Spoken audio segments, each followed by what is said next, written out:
What's going on, guys? Welcome back to Cruising the South. And if you're new to the channel, a big welcome. Here Cruising the South, we share with you guys all the awesome places to go with the boat, but also all the services, problems, and solutions we go through, right? So today's episode is a quick episode. I wanted to talk about this generator because it's an Onan MCCK, and for the past week or so, it been, longer than that, like it been kicking my ass because we were out in anchor one day, and then all of a sudden she just quit it on me, right? And from there on, I tried to bring her back to life in every single way. I checked everything. I checked my compression. My compression was 110. It's really supposed to be 130 to 140, but 110 is just fine. For as old as this engine is, 110 should not be the problem. Then I took this carburetor apart a few times to see if I could find any problems with it. But like we have talked before, carburetors is such a simple system. It's just a float with a needle, you know? So once you open it, you can see that there's not much that can go wrong over there. But I also checked my float spot, you know, so make sure that my float where it was supposed to be. Everything checks there, no problems. I checked my ignition points on this generator is back there. You see, and visually, that's one of the things that you can tell that is good, right? Like the points, and they look beautiful, the points. Now, because see, I bought actually even new points, and then I compared my new points with my points from over there, and there was nothing wrong with the points that I have there. So I was like, okay, it's not the points. So then I went ahead and I took my spark plugs out, and I put it against the exhaust, and I would crank the engine to see if I got spark. And what lead me off was that I was getting a little spark, right? I checked both spark plugs and I would see the spark there. I was like, okay, that's not the problem. But then I kept chasing my tail around this thing, checking the timing. And to check the time on this thing is really simple. All you gotta do is spin the flywheel by hand, make sure the power's off, spin the flywheel by hand until you're gonna see those points close, and then as they open, you stop. And then once you stop, you're gonna come over here and you're gonna look for that to be on 20 degrees over there.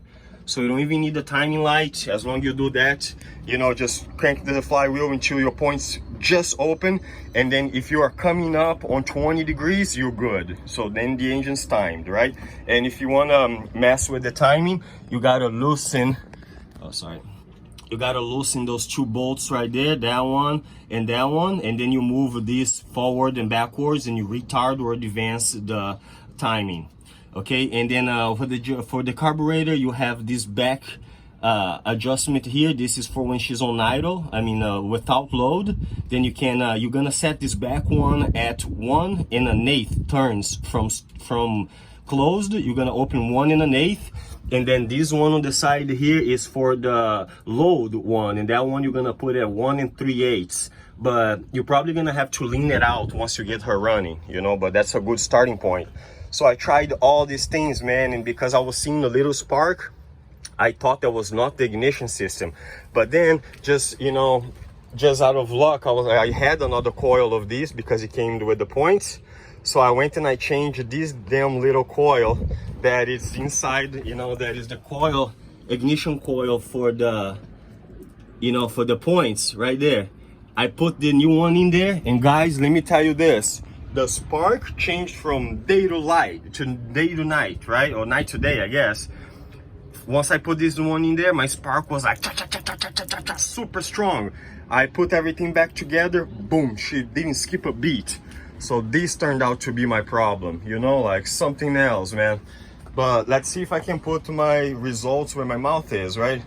This is the first time I'm checking it after I think that I fixed it. So let's see if she will start and run everything.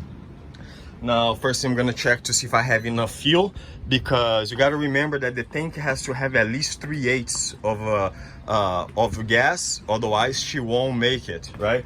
Because I have heard that the pickup from the generator side is a little bit higher up, but also another thing to consider is that you gotta remember that my generator is level with my fuel tank. You see my fuel tank all the way back there? So, and my fuel pump, it's right here. And this fuel pump for these generators are only 4 psi, right? So if the level of fuel is below the line of the fuel pump, that means that that little pump is not gonna have enough pressure to pull the gas, okay? Because then it's like trying to pull you know, suck water through a very long straw. But if the amount of gas there is higher than where the pump is, that means that gravity will feed that fuel pump all the way to the pump, so the pump, you know, uses no power to push that gas. But if the gas in the gas tank is below your fuel pump over here, it's not gonna be enough pressure, you know, like that's one thing that can keep you hold up too. But let's see if we can start this bad boy, right? Let's go. All right, guys, let's try this. I'm a little nervous, so I already checked everything in there. We fuel is good. I have a prime ball here. Let's prime the line. Prime ball seems nice and firm. Turn the power on. Stay clear. My choke is open. This is Florida. You don't need closed choke here in Florida. That's fine. Now, I do have a little starting fluid just in case I need it. Let's turn the power on, and my start button's over here. Let's see. There we go. Now the power is on. Let's go. All right. Let's see if she's gonna prime.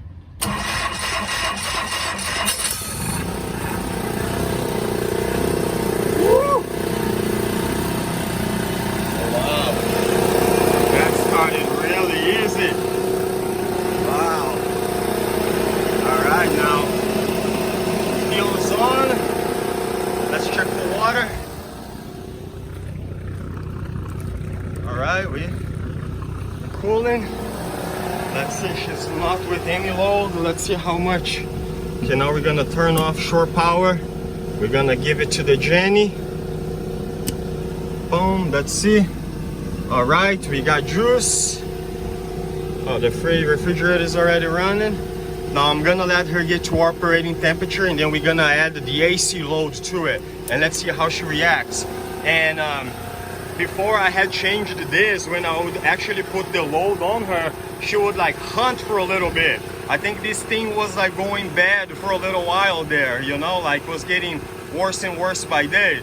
Because at least the other day when I turned the AC on, she might have just adjusted the hunting, but she didn't go like hunt like crazy. But look at this baby, man. All the ignition coil made me chase my tail like crazy.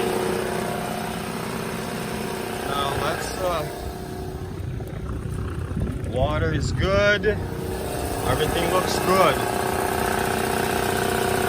All right, let's add some. Let's add the load to it, huh? All right, so generator. We're gonna turn off the fridge to turn on the generator first. I mean the air conditioning. 1, 2, 3.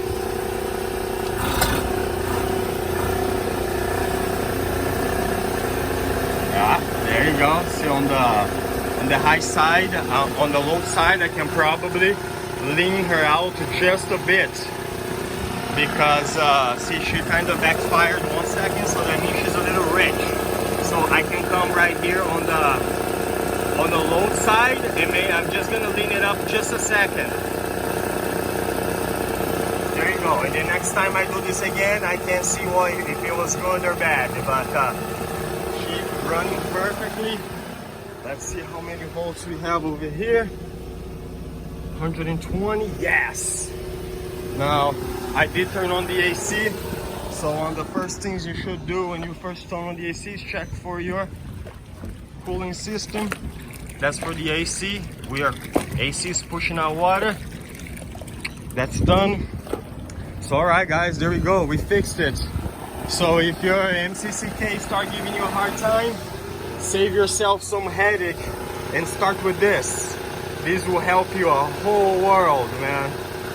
And for there on, you know, there's other things like relays and things like that, but that's a no start situation more than a running poorly, you know, and backfiring and complaining. But thank you guys for coming along.